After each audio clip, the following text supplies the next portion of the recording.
You ought to go to a boys' school sometime. Try it sometime. It's full of phonies. And all you do is study so that you can learn enough to be smart enough to be able to buy a goddamn Cadillac someday, and you have to keep making believe you give a damn if the football team loses, and all you do is talk about girls and liquor and sex all day, and everybody sticks together in these dirty little goddamn cliques. That's a quote from J.D. Salinger's The Catcher in the Rye.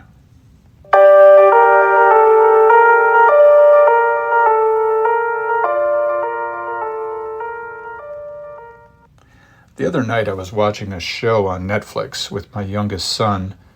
The segment of the show that we were watching took place in a high school, and we watched as a bully knocked another kid's books out of his hands and pushed the younger, smaller kid to the ground.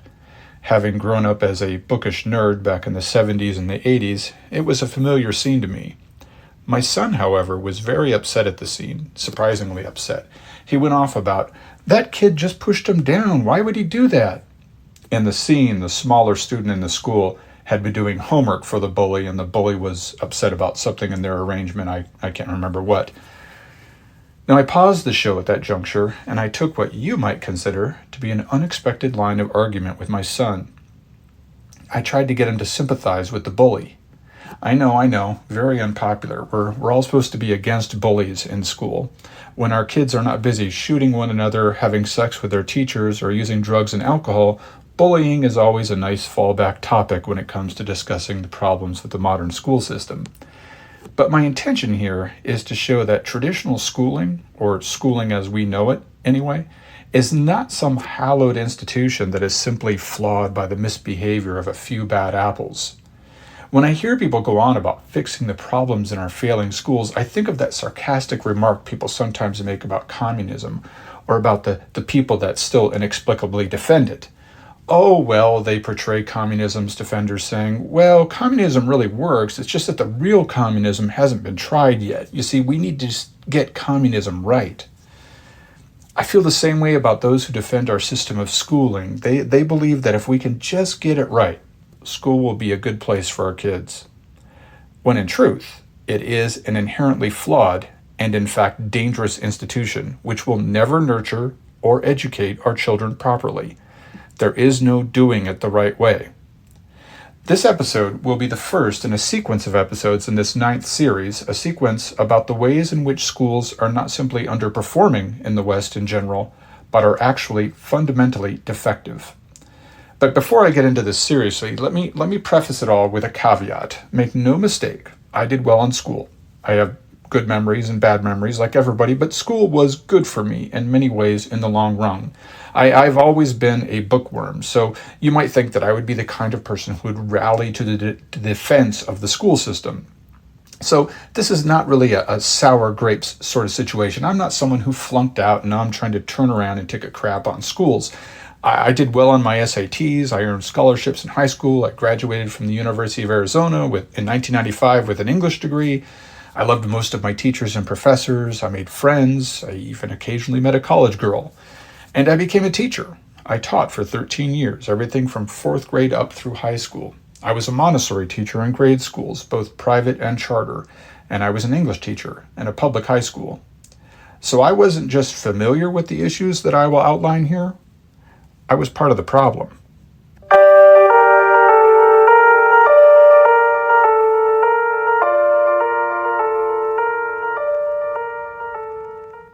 It fascinates me that there's this widespread belief that schooling like we do it now is traditional. 30 desks and kids, teachers, rallies, spirit week, PE, social studies, athletics, a peer community of kids the same age, PTA, principals, superintendents.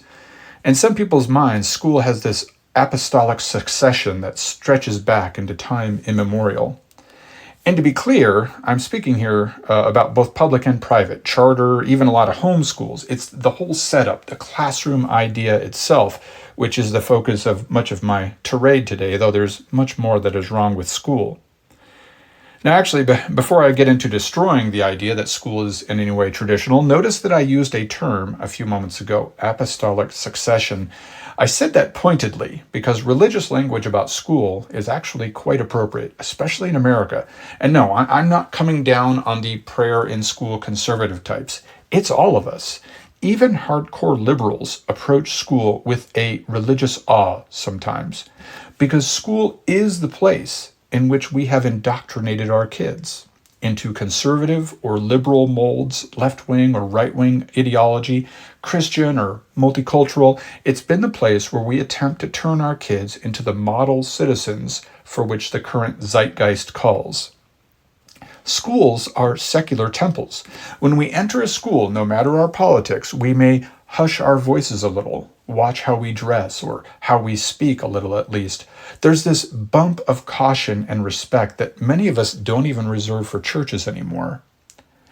I think we don't see how school for decades has prepared us to be defenders of this society in which we live, supporters and defenders of the way things are done here in the West, and school turns us into supporters of the most powerful elements of this society.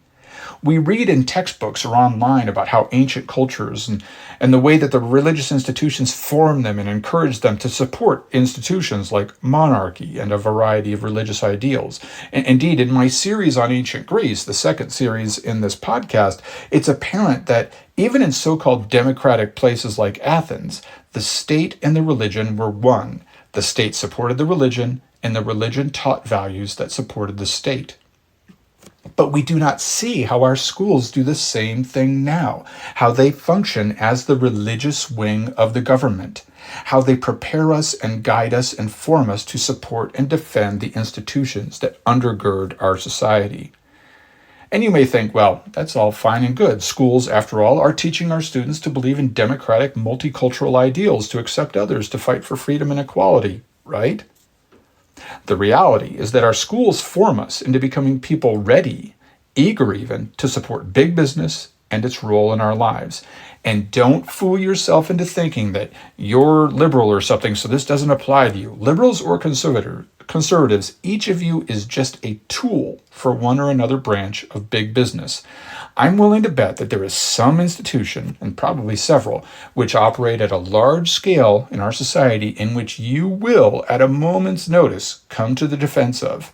If it's not the insurance companies, maybe it's big pharma, or the military, or the IRS, or maybe it's the police, or big agriculture, or the health system, or even the CIA. There's some huge elements of our society which commands immense resources, but which you, nevertheless, will immediately go to bat for if some a-hole like me dares to criticize it. When you think about it, I hope you can see the absurdity of this, the idea that some person like you or me who is alone and vulnerable in this world and really needing to focus on his or her own fate and the welfare of our families, the idea that one of us will drop everything and fight to defend outrageous drug prices from the healthcare industry, or unreported sums for secret defense projects, or fight to defend rural police funding that allows them to buy rocket launchers and armored cars, or military drones that kill civilians as acceptable collateral damage, or the fact that the government can now see pretty much everything that you do online, whether you like it or not. Let me take another trip down memory lane here. I was at a party many years ago, much younger, back when I wasn't quite so boring and I still went to parties. And the topic of insurance rates, health insurance rates, came up. Now, I'm sure you're all big fans of insurance rates and health insurance companies. Well, as usual, there was a guy there that instantly came to the defense of high insurance rates and all the insurance companies. He was talking about their profit margins and everything. And there were probably several other people there that agreed with him or were easily convinced. He talked about that slim margin of profitability. They had no choice but to raise rates, etc. Now, this guy was either underemployed, semi-employed, or unemployed at the time. I don't remember exactly. But here he was defending these huge corporations for free. I said, dude, why are you carrying water for these people? These companies have high-paid lawyers to defend them in public. Why are you going to bat for them? You see, I'm a lot of fun at parties. Maybe this is why I don't get invited anymore. I mean, These companies make tons of money. Their executives fly around in private jets. Their employees work in huge air-conditioned office buildings with break rooms and gyms and health benefits. And here's this guy barely working, swinging a bat for them at a party where everyone's drinking supermarket beer. I mean, that's when it finally started to hit me. He'd been trained to do this his whole life. We all have. Because it's in school where we spend our formative years that we learn to have these knee-jerk responses, to carry the banners of these institutions that underpin our society. In school, we are indoctrinated. We are indoctrinated into the prevailing culture. Now, I know that this is one of those scare words, right? You're probably pigeonholing me as we speak, a far-right conspiracy theorist fear-mongering about indoctrination in schools. But I mean, I'm actually okay with indoctrinating our children. I mean, we should all indoctrinate our kids. A doctrine is simply a teaching. The word doctor in Latin actually means teacher and has nothing to do with medicine. To indoctrinate someone means to teach them and to form them into a certain way of thinking, a certain moral code. We all do this, or I hope we do, with our own kids. When you raise them up and you teach them about being nice to other kids and washing their hands before dinner and cleaning their room, you're indoctrinating them. The term has come to be associated with brainwashing, and today it probably has the same resonance that the term gaslighting has taken on in recent years in popular culture, but the fact is that indoctrination is simply how the culture is passed on. The real dilemma is when we start to feel like the school is passing on a different culture than the one that we as parents proclaim or possess. And this is not just a conservative issue. Decades ago, plenty of liberal or left-wing parents were upset when teachers and coaches prayed in school with the students. I remember myself going to grade school in the 70s and hearing prayers over the intercom at the beginning of the day. Now, and I was at a public school, but now the shoe is on the other foot. And the schools are preaching sexual liberation and gender fluidity, and it's the right-wingers who feel like the schools should stop, quote, indoctrinating our kids, unquote. Now, part of my culture, my set of beliefs and values, is that parents should be in charge of what their kids are exposed to in school. Even if your beliefs are multicultural, that's just another culture, really, that you are trying to pass on to your kids, a belief in multiple cultural values. So we should understand that when kids are in school, they are learning to support the dominant cultural paradigm, which right now is sexually liberated and pro-immigration, to name just two of its tenets. And again, you may be fine with that. Maybe this is the culture in which you believe, but you weren't fine with the indoctrination 30 years ago then, when it was more nationalist, Christian, and exclusive, and you probably won't be happy with the type of indoctrination in schools in another 30 years or less, because then it will be some other values and you will be the one on the outside. I have some friends, very liberal, woke and all, who send their kids to Catholic schools or to traditional Christian charter schools anyway. They do this for the discipline, the uniforms, the curriculum, etc., even though they themselves may be quote-unquote pot-smoking atheists. So their kids are going to school every day and learning about the Immaculate Conception of Mary and the unity of the Holy Trinity and the parting of the Red Sea, while the parents are trying to teach them at home about a rational universe that functions on underlying physical laws and about birth control and sexual freedom. And I have no problem with that. I mean, if they want that dichotomy in what their kids are learning, but I know from talking with them that they're conflicted about it. They prefer that their kids get a certain form of discipline that the religious schools offer without the religious content, but they're willing to expose their kids to it in order to get those other benefits. Just like a more conservative parent might send their kid to a public school which teaches values contrary to their religion or culture, but they really respect the caliber of the teaching staff, so they just swallow their pride and send their kids. It just seems absurd to me, you know. We allegedly have a country in which we are supposed to feel free to choose our own way, have our own beliefs. That was the difference between this country and the old world, right? In the old world, in places like ancient Greece, everyone in a community was supposed to believe the same thing. There were huge religious wars in Europe centuries ago over this same concept. People couldn't tolerate people with other beliefs in their society. Protestants felt the same way as Catholics after the Reformation. Once each of them broke away, they sanitized their respective local cultures. But we wanted our country to be different for everyone to be free to have their own beliefs, their own culture, not to live in a top-down, ideological, Orwellian structure of dictated morals and beliefs. But in the temples that are our schools, we have reverted to European theocracy, to state worship, to obedience to the prevailing philosophies of the time. In the 80s, it was school prayer and American exceptionalism. And if you weren't on board with that, you were a commie. Now it's multiculturalism and woke ideology that rules, and if you're not on board, you're a fascist and a racist. Rest assured, if you're happy now, you're going to feel oppressed in another 5, 10, or 20 years. But I was going to talk about bullies, right? That was my original purpose, wasn't it? I will. We're getting there. Let's talk first, though, about the way that the very structure of our schools and the format of our days forms us to become eager defenders of the American way.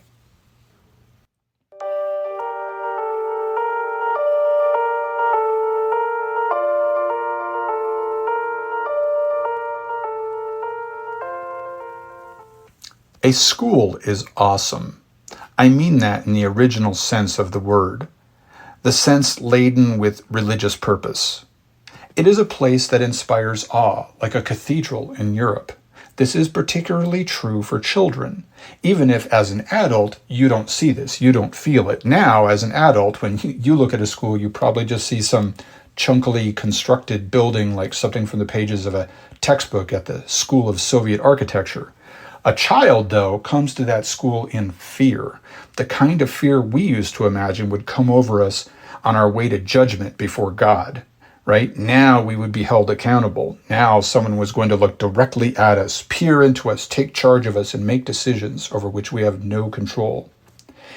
And we go into this huge building as children. And even if the school is small, it's huge for a child, for a 5-year-old. And here in the school, we find ourselves in an environment unlike any we have ever known. Now, you grew up in a family, right? Mom held you on the couch as you watched TV. Dad talked with her about things you didn't understand, but you understood implicitly that you were a part of this. Biologically, socially, intimately, you belonged here with these people. This family, this home, this warmth, with the other kids moving through the room, with the relatives on the phone. They gave you food, they washed your clothes, they played with you, they read you books maybe, or took you on trips to the supermarket or the clothing store. But then there comes a day when they bring you to this strange place, this cold building, not a house, not a home, a building, and they leave you there with strangers. Your family may even laugh a little if you panic, if you cry in fear. It is a rite of passage. The Spartans waited until their children were 7 years old to rip them away from their mother's arms and subject them to reality. We get started at 5, sometimes earlier. Now here, in this strange new world, is an environment unlike any we have ever known. It's full of kids. Kids like you, your age and size, they're everywhere running around. Some are crying, some are laughing, many are silent in frightful anticipation. Some people like to think that this is natural, this environment, that it is healthy for the child to experience this and to be with masses of his or her peers. But it is in no way natural. Never before the advent of school, all caps, never was it normal for humans to be in peer groups of people all the same age, and certainly not for children. I mean, if you go back to the earliest hunter-gatherers, of which some still remain to be studied, you see children in these primitive bands, but in a spectrum of ages. There is no pack of 5-year-olds or pack of 10-year-olds, just as there's no pack of 20-year-olds in the working world, right? Humans, since time immemorial, have lived and worked among people of a variety of ages. Go back to the villages and small towns in which your more recent ancestors lived. Kids often ran together, but they ran in groups with a wide range of ages. There wasn't just a pack of 10-year-olds. Even now, take a look around at your workplace, at your job, and think about the people that you encounter. They are not all your exact same age. The only place this kind of grouping occurs is in schools, the same places that get shot up and blown up and have sex rings with teachers and students and drugs and you name it. Here's a little fact for you. If an American male is to encounter non-combat violence in his lifetime, it will be in a school. There is nothing natural about crowding kids all the same age into a group. It still remains to me, though, to show that it is not simply unnatural, but also detrimental. Now, the child eventually gets over it, right? That initial fear of entering the school, of being separated from his parents and left with strangers, strangers who, we should understand by now, frequently abuse those children. Well, most of the kids get over it. We tell ourselves that it's okay, and we ignore the numerous children who are clearly scarred by the experience from the beginning and never learn to adjust to school life. Early on, we learn to exclude these people as weirdos.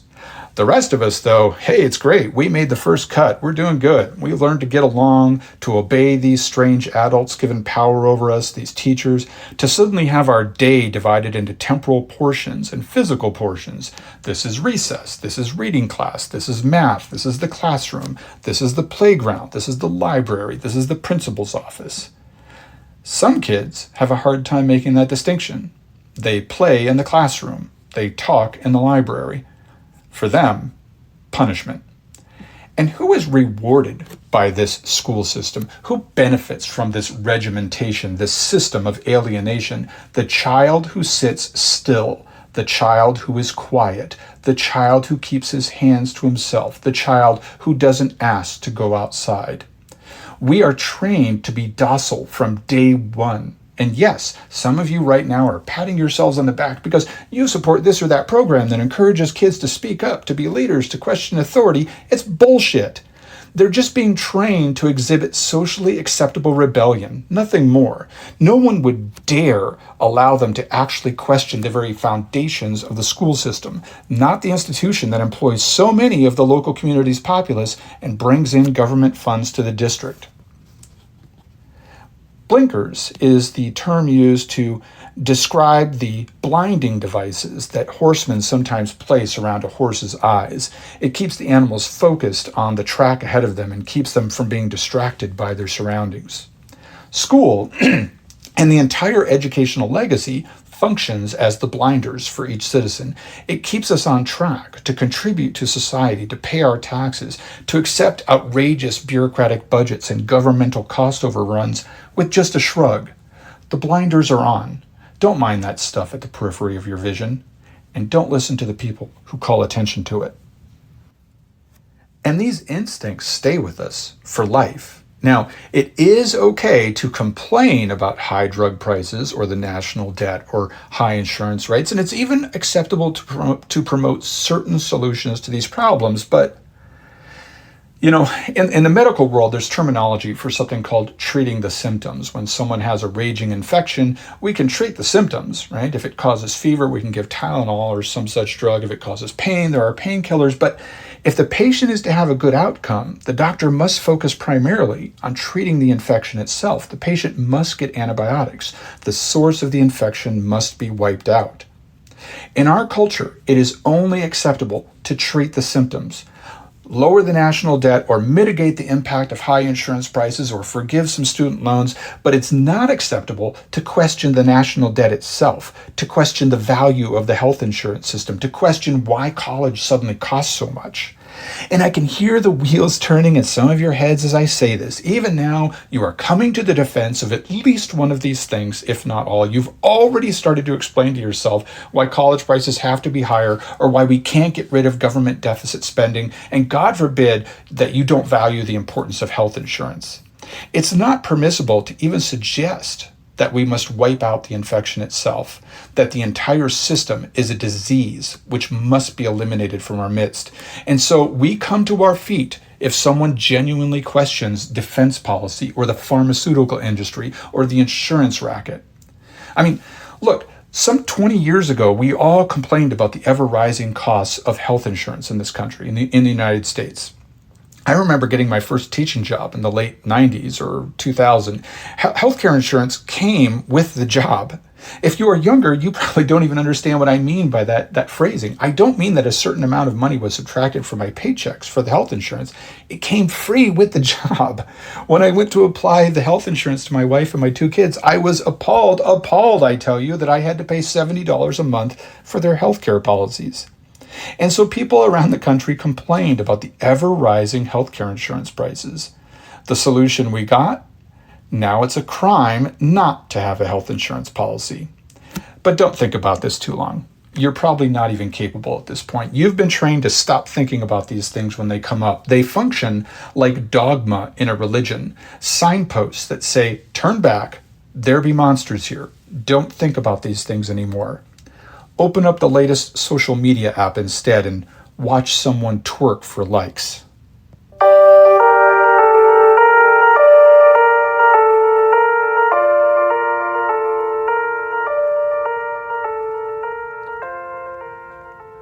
Circling back, I mentioned earlier that for some people, school seemed like something that had been around forever, a fundamental part of society. I'm sure that some of us, when we imagine people in the past, like George Washington or Napoleon or William Shakespeare, we may wonder about their youth and ask, what was school like for them? What did they do? What kind of grades did they get? They didn't get any grades because school didn't exist. Did the word school exist? Yes, and school of a sort certainly existed. The idea of getting together and learning from a teacher existed certainly, but school as we know it did not exist. Sitting in a classroom all day at a desk, being quiet, surrounded by peers of your exact same age, accepting whatever some stranger who was the teacher told you as gospel, this is pretty new. Even in the early part of the last century, you didn't see very many massive schools like the one I went to. In 1991, I graduated from a high school with 3,000 students in it. There were some 500 seniors graduating along with me. My youngest sons go to a similarly sized school. But men and women of prior generations to mine, they often went to old-fashioned one-room schoolhouses with kids of all ages grouped together. William Manchester, a historian, a writer, and a veteran of the war in the Pacific and World War II, he tells us that there were over 140,000 one-room, one-teacher schoolhouses in the 1930s in the U.S. Most Americans before World War II learned in such environments, even the more accomplished people. People who would become astronauts, scientists, politicians, businessmen. Somehow these people grew up, weathered the Depression, fought a world war, and built virtually the entire infrastructure of our country. Yet they didn't have the privilege of going to a cookie-cutter mass production school with a football team and an oversized bureaucracy that would make East Germany envious. So you see, the idea that there are some good old days of traditional schooling, back when the kids sat in their desks and didn't talk back to the teachers and nobody ever shut up the school, this is simply false. There never was such a time period because schools, as we know them, they just haven't been around for that long. They are as new as the violence, drugs, and sex that scandalize their history today. Now, sure, even given what William Manchester tells us about the prevalence of small schools a century ago, at the beginning of the last century, there were some large schools. The trend was beginning then, but right away, there was trouble. You know, a lot of people think of school massacres on a timeline that goes back to Columbine in 1999, I think it was, and some slightly more astute folks will remember some more obscure shootings from earlier that decade and think that it begins there, but actually, the deadliest attack ever on an American school, it was in 1927 at the Bath Consolidated School in Michigan. Some lunatic set off a bomb in the school and killed a total of 45 people, most of them school children. You see, among the other terrible things about our schooling system is it essentially creates a huge target in each community for every person that loses their mind and wants the world to know about it. That right there should give us pause the next time we vote on some debt-funded bill to build a huge school in our community. But it is not the twisted people on the outside that we should be most worried about when it comes to our kids' schools. It is the twisted people on the inside of the school system that should have us most worried, because schools create monsters. They create bullies, they create wimps, and they create manipulators and power-mad teachers and administrators, and they create sexual predators, and they create legions of teachers and other school staff members who begin their careers with the best of intentions, but who quickly become completely burned out, fed up, and disillusioned. And then they quit. And they take their experience with them and they leave the job to the next unsuspecting dreamer who will soon also be chewed up by the system and spit out. And the solution is not another conference about burnout. I am so sick of that solution in the workplace. The solution is not a pizza party. Even offering better pay and benefits is not going to solve any of these problems. That is just treating the symptoms. The disease, the beast that is the school system, this beast must die. This beast threatening our community, we've been throwing stakes to it for decades now. It's just getting stronger and more ravenous. But I promise to talk about bullies. I hope that you can already see, though, that bullies are not the problem. In fact, bullies are as much the victim of the school system as the kids that they beat up.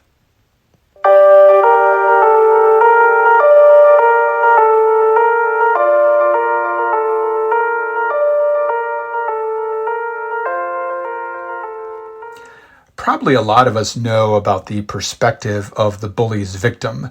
We've either been victimized in the school by a bully, or we've seen a TV show or a movie about a bully, probably a narrative with some revenge theme.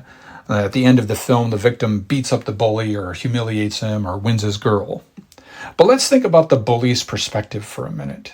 Now, there are always exceptions, and there are a variety of ways to bully somebody, but let's just take the classic bully, right? The kind that you see in the movies. Now, the bully is typically not smart. He or she may depend on their victim for grades, to do their homework, write his or her essays in exchange for not being harassed.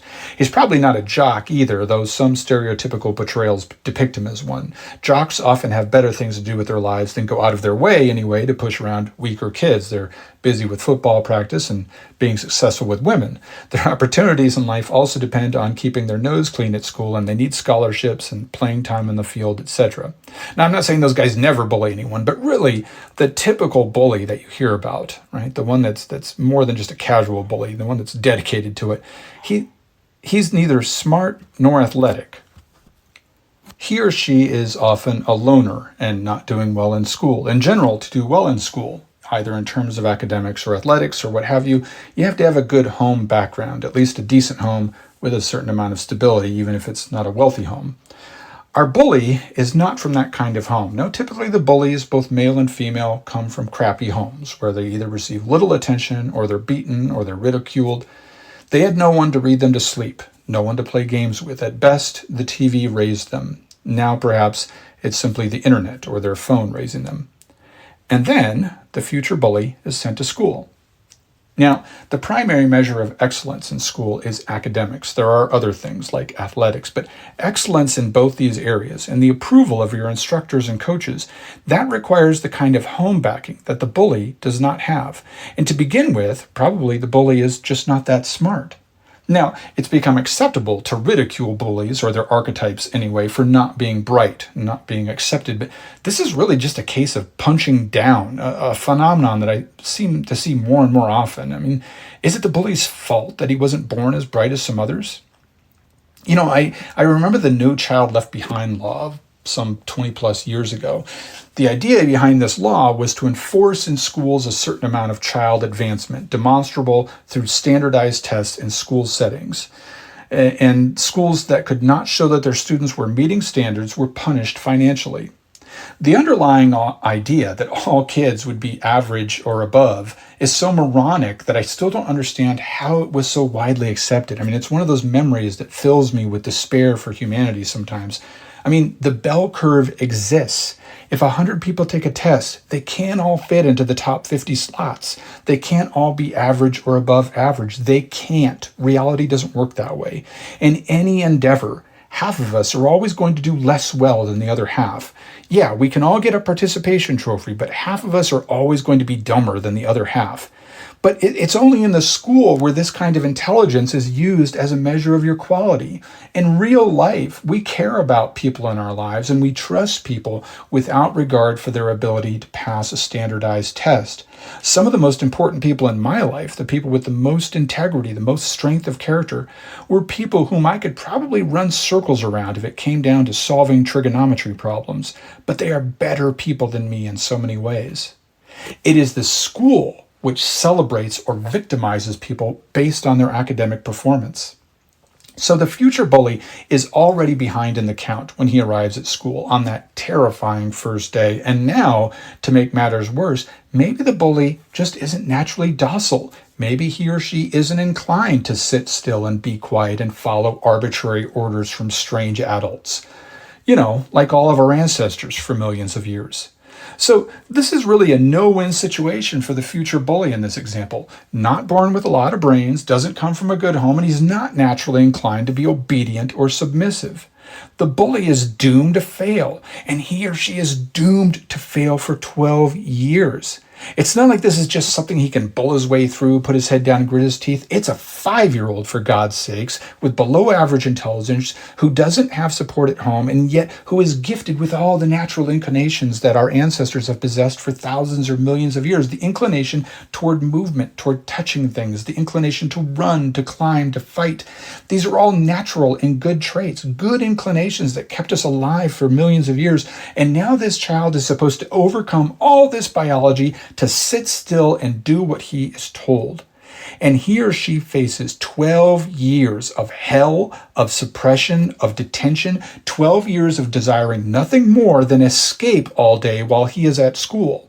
Thrown to the lions, the academic lions, in an environment in which the only things rewarded are the very things which he or she cannot excel at. And some of you still aren't listening. It's so frustrating. You're thinking to yourself, well, he can improve. He can get better at academics. He can learn to follow instructions. But first of all, he cannot really improve academics. We've gone over this. Yes, all people can improve, but it is simply a fact that in this competitive environment in which we have placed our kids, half of them will always be below the average. In a graduating class of 500, somebody's number 1 and somebody's number 500. You can't escape that. Every year, a certain number of people are born with less than average intelligence. Life will always be harder for them than it may be for you. And we make it harder by prizing the very thing they're weakest in, instead of valuing their love, their dedication, their tenacity, their moral integrity. And you say you want them to learn how to follow instructions, to be compliant, complacent. Is this even an improvement when we really think about it? Maybe instead of asking ourselves how to get the bullies to behave, maybe we should be asking ourselves if we're even teaching our kids the right ideas. I mean, have we really been doing this to our kids for generations now? Separating them from their parents, sending them to strangers, forcing them to compete in an academic version of the Hunger Games, trapped inside 4 walls, listening to someone drone on about one topic or another for 7 or 8 hours a day, medicating them so that they'll sit still and behave? Maybe we're medicating the wrong kids.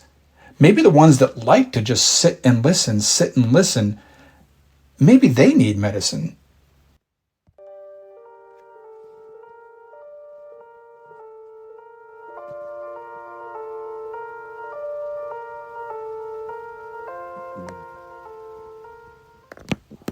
You ever notice how whenever we speak about problems in school, there's always this one solution that comes up? It's like a one-size-fits-all solution. It's probably the same guy that stands up for high insurance premiums at dinner parties that comes up with this one. The solution is always more school, right? You ever notice that? We need more school, longer school days, extended school year, more time in class, after-school studies, summer school. And it's actually more insidious than that, because even if you're against longer school years, they extended the school year anyway without even telling you. Let me explain. When I was a kid, we had generous windows of time between classes. Maybe you remember this yourself. You could go to your locker, shoot the breeze with a friend, stop by another classroom, run an errand. At lunchtime, we had time to drive off campus to get some fast food and get back in time for 5th period. When I became a high school teacher many years later, the administration noticed that kids were getting into trouble between classes. It was a small school compared to the one from which I'd graduated, and kids only had 5 minutes anyway to get between classes. But clearly, that was too much time, because some kids were causing problems during those intervals. So the time was shortened to 2 minutes, which is just insane. I mean, talk about stress. Kids had no time to stay after class, discuss things with the teacher, let alone, oh no, talk with a friend on the way to geometry. I mean, God forbid the kids should socialize or act human, right? With no time to go to their lockers between classes anymore, kids had to march double time between classrooms with all of their monolithic textbooks and their overworked backpacks. And remember recess from when you were a kid? That's gone in many grade schools. Got to keep those flourishing young minds at their desks. In some places, the whole idea of kids going off campus in high school is something of a fable from ages past, and the kids are shuttled from one class to the next with all possible haste. And so all those minutes eliminated from recess and lunch and the in-between class period time, that all adds up to hours and days over the course of a year. The school year got longer, and you didn't even know it. And you may even find yourself in knee-jerk agreement with this, of course, right? After all, you don't want those kids getting up to no good or hurting or harassing one another, right? So it's better to remove all forms of independence and just shuffle them around like pawns on a chessboard, moving like cogs in a machine, thoughtlessly, but most importantly, safely. We love that word, safe, safety, safely, safe environments, safe from bullies, safe from each other. And we are willing to sacrifice every single semblance of independence and freedom in order to preserve our fragile children, like someone carrying eggs out of the supermarket on his way to the car. And yes, this is understandable. Look, I'm a parent too. I don't want anything to happen to my kids either. I don't want them bullied. But is it worth extending their infancy in this way just to keep them from getting hurt or from simply being offended? But really, anyway, honestly, is the school in any manifestation, is the school really a good idea? Because the end result of all our efforts to make schools safer is that we're raising our kids like prisoners to be prisoners. And that's the goal, right? To make them prisoners just like us. We want them to get a good job. That's the goal of most schooling, right? To make them like us, but better. Well, let's look at that. You and I, we wake up in a box, right? In our house or our apartment, our air-conditioned boxes. And then we get into mobile boxes, boxes with wheels, our cars, right? Hopefully they're air-conditioned too. And we drive for maybe an hour to another box, our workplace. And we stay in that box for 8 to 10 hours. And then we get back into the mobile boxes that take us back to the first box. And eventually it's all over and they put us in a box and they bury it. And with our schools, we're training our kids to just repeat that nightmare. I mean, how many people really enjoy high school anyway? There is a select bunch, yes, but most kids don't get to be on the football team or be a pretty cheerleader and go to parties and have the time of their life. Most kids plod their way through high school as the last leg of the slavery that started many years before, and they don't miss it when they're out. They might miss certain friends and certain teachers, yeah, but only in the same way that ex-cons might miss certain acquaintances they made in prison or certain prison guards that were kinder than the others. Ask a veteran if he or she misses their buddies from the war and they'll say yes, but do they miss the shooting or the explosions? Do they miss the long periods of boredom, the dull routine of military life? Just because we meet cool people along the way does not make the suffering worth it. For what exactly are we preparing kids with the school experience anyway? Everyone always talks about how kids need school for socialization purposes or to get them ready to work with others. But what job environment is even like school? I mean, I've already established that the social aspects of our work environments are nothing like school. We work with people of all different ages and people with different interests and specialties. For the most part, we don't just sit in desks and fill out worksheets. That's not preparing us for anything. And when you think about it, which jobs were the worst one in your life? The ones that were like high school, right? The jobs that had cliques and rivalries and in-groups and out-groups and all that petty crap that kids inflict on one another, usually with the implicit approval of the school staff. So why are we going to school? Why are we sending our kids there? Just because our parents did it to us? Why do we put them through this miserable competition, this academic, athletic, and romantic competition with a horde of kids their own age?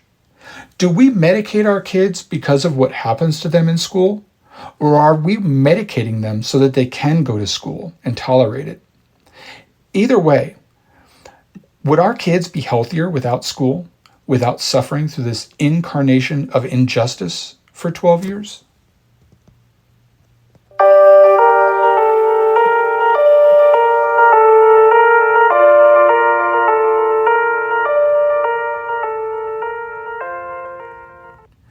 Unfortunately, I haven't reserved solutions for this conclusion to the episode. Nor have I saved any solutions for the next episode in this sequence about schooling. I don't have any solutions. The following episodes in this sequence will be about some of the other problems that our modern schools face, such as sexual predation, alcohol and drugs, bloated bureaucracies, and more. In the very next episode, I want to look most deeply at the obverse side of the bullying coin. Instead of worrying about bullies as a side effect of the school system, what about the school system's main product, the perfectly formed student who gets good grades and cheers at games and obeys his teachers? Is this a good thing, a human being turning out this way? Now, I don't want to end on a note of despair, but I also have no suggestions on how to solve these dilemmas. I am fond of the idea of homeschooling, and I've done it with my kids for 2 years, but I'm also a former teacher with a garage full of curriculum and lots of experience, so that's not necessarily an easy-to-apply solution for the average parent. I'm not sure what we need, but we need one of those out-of-the-box solutions they're always talking about to get us all out of the boxes, not just the kids, but all of us, because we are all now, by the 21st century, we are all products of these schools and this mentality. And maybe that's why we can't find our way out. Like a lot of prisoners that earn their freedom, they get out and then they commit a crime and get caught on purpose because we feel safer in our boxes.